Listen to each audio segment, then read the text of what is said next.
मेघालय और असम के बॉर्डर के बीच एक सुनसान जंगल में रात ने अपनी काली घनी चादर पसार ली थी। चारों तरफ अंधेरा ही अंधेरा था। दूर दूर तक कोई दिखाई नहीं दे रहा था, ना किसी की आवाज आ रही थी। उस रात हिरेन अकेले उस घने जंगल को पार करने में लगा था। उसके चेहरे को देखकर ऐसा लग रहा था कि जैसे वो किसी बहुत बड़ी मुसीबत में है।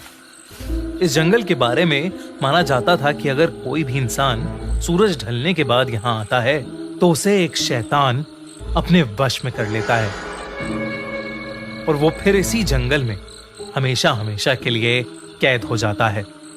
हिरेन को ये बात पता थी, लेकिन वो फिर भी रुक नहीं रहा था और बस आगे बढ़े जा रहा था। जंगल के आखिरी छोर पर एक नदी बह रही थी और उस नदी को पार करते ही असम सीमा शुरू हो जाती थी। उस नदी के ठीक बगल में लकड़ी से बनी एक पुरानी हवेली थी। हवेली के आगे एक बोर्ड लगा था जिस पर लिखा था वशीकरण बाबा। गांव के लोगों का मानना था कि उस हवेली में कुछ अजीब है।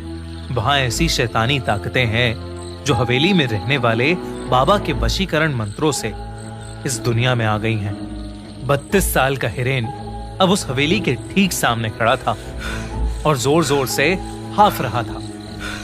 उस हवेली के दरवाजे पर एक बड़ा सा चौकोर निशान बना था, ठीक वैसे ही जैसे किसी तंत्र मंत्र की किताबों में होता है। हिरेन ने हिम्मत जुटाई और दरवाजा खोला। अंदर उसने देखा कि एक बेहद अजीब सा दिखने वाला बाबा कुछ हड्डियों की पूजा कर रहा है। बाबा की नजर तुरंत हिरेन पर गई और वो जोर जोर से बड़े ही डरावने अंदाज में मंत्र पढ़ने लगा। हिरेन बाबा को देखकर घबरा गया था, लेकिन वो जिस मकसद से बाबा के पास आया था उसे पूरा किए बगैर वो कहीं नहीं जा सकता था। आज से 2 दिन पहले हिरेन की शादी को 5 साल होने आए थे। वो अपनी बीवी प्रिया से बहुत प्यार करता था, लेकिन कुछ दिनों से प्रिया के बदले बिहेवियर के कारण हिरेन को प्रिया पर शक होने लगा था।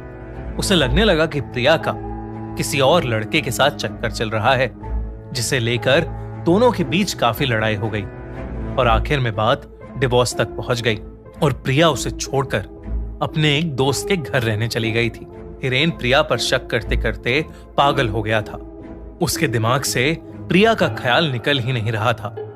सोते जागते हर पल वो बस प्रिया के बारे में सोचता रहता।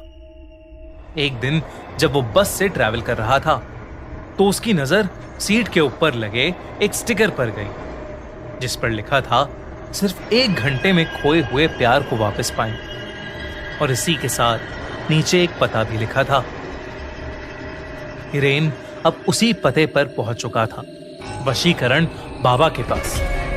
बाबा के मंत्रों की आवाज अब धीमी हो गई थी और अंदर एक गहरा सन्नाटा था। बाबा ने बिना हिरेन की तरफ देखे उससे उसके आने का कारण पूछा। हिरेन ने उस अजीब से दिखने वाले बाबा को सब कुछ बता दिया। बाबा ने हिरेन की बातें सुनकर एक हल्की सी मुस्कुराहट के साथ उसे एक लाल वस्त्र दिया और कहा कि इसे धारण करके रोज रात 12 बजे प्रिया की फोटो को देखते हुए हिरेन को यह मंत्र पढ़ना है। और धीरे से हिरेन के कान में उस बाबा ने एक मंत्र कहा। इस मंत्र को कहने के बाद वो बाबा फिर से अपनी पूजा में लग गया। हिरेन ने बाबा को पैसे देने के लिए अपने हाथ आगे बढ़ाए, लेकिन उस बाबा ने कोई भी पैसे लेने से इनकार कर दिया। हिरेन वापस जंगल के रास्ते जाने लगा। वो इस बात पर ताज्जुब कर ही रहा था कि अचानक उसे ऐसा लगा कि जैसे कोई उसके पीछे पीछे चल रहा है। अनजानी रात में गांव की कच्ची सड़क पर चलते हुए उसे ऐसा लग रहा था कि किसी अनजान शक्ति की उस पर निगरानी हो। वो जितनी तेज चलने की कोशिश करता, उसके कदम उतने ही धीमे धीमे बढ़ रहे थे। रात के 12 बजने से कुछ ही मिनट रहते हिरेन अपने घर पहुंचा।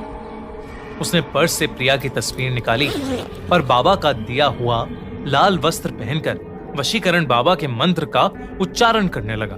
तभी अचानक उसे ऐसा लगा कि उसे किसी काले साए ने घेर लिया है और वो उस पर कब्जा जमाने की कोशिश कर रहा है।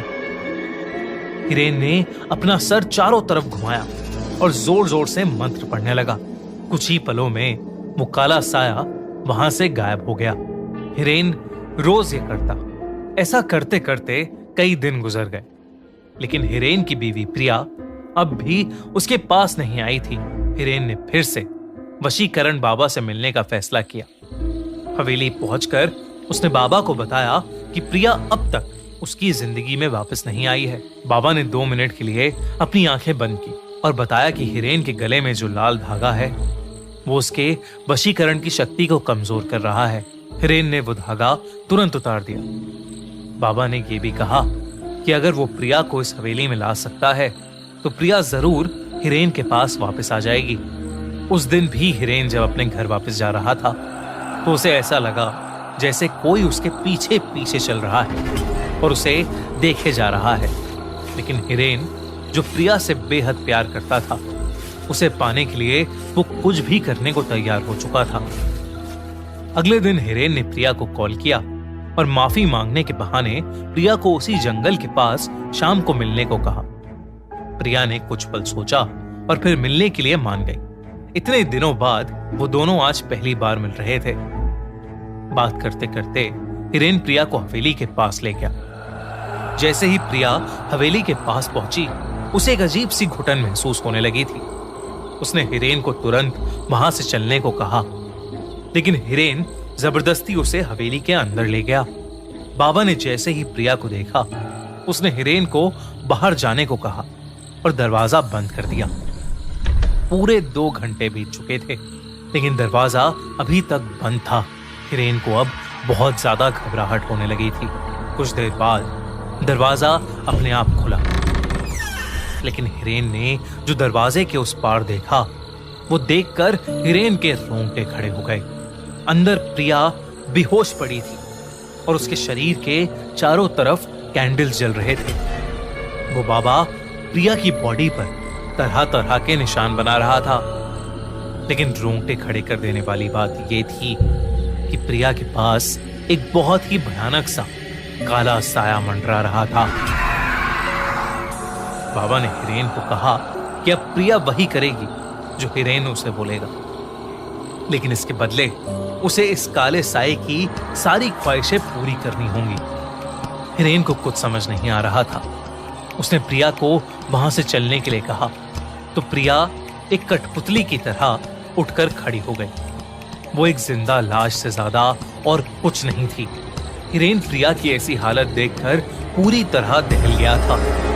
उसने बाबा से गुस्से में कहा कि वो प्रिया को पहले जैसा बना दे, लेकिन तभी उस काले साए ने हिरेन को पीछे से धक्का दे दिया और वो काला साया उसी बाबा में समा गया। अब उस बाबा का रूप एक भयानक आत्मा में बदलने लगा था। उस बाबा के चेहरे का रंग नीला पड़ गया और आंखें बिल्कुल सफेद हो गईं और वो जोर जोर से हंसने लगा।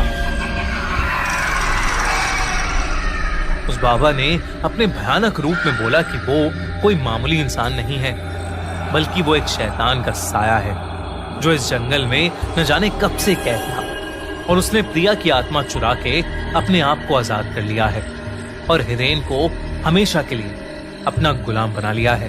ये सब सुनकर हिरेन वहां से फौरन भागा, पर वो उस जंगल से निकल ही नहीं पा रहा था। वो जहां से निकलता कुछ देर बाद वापस उस हवेली के ही ठीक सामने आ जाता। धीरे धीरे उसके दिमाग ने काम करना बंद कर दिया और वो उसी जंगल में कैद हो गया। 1.5 महीने बाद उसी जंगल में पुलिस को 2 सड़ी हुई लाशें मिली। वो लाशें किसी और की नहीं, बल्कि हिरेन और प्रिया की ही थीं। शैतान सिर्फ कहानियों में नहीं, रियल लाइफ में भी होते हैं। ऐसे ही रियल लाइफ शैतानों और क्रिमिनल्स की सच्ची कहानियों को देखने के लिए मर्डर केस स्टोरी, तंदूर कांड स्टोरी और ऐसी ही दिल दहला देने वाली क्राइम स्टोरीज पिंड कमेंट में लिंक